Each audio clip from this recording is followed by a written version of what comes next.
মারায়ন্তং চলে আসছেন, এই ব্যাপারে কিছু কর। এটা আমার খুবই প্রিয় এবং আমার খুবই আনন্দ। মানে এই তাছাড়া অনেক আনন্দ। আপনি অনেক আগে থেকে ঘুরেন, না, একদম ছোট থেকে।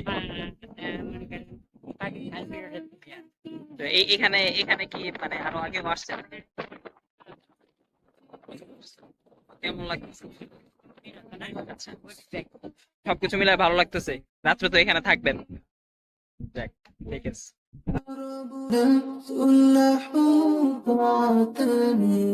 ويبلغ سعد إلى منتهى عاد شبوب إلى ربه أحب رضاه أحب. هو زميلنا الهادي الذي سيرشدنا من القدوم إلى الذهاب من ذاك.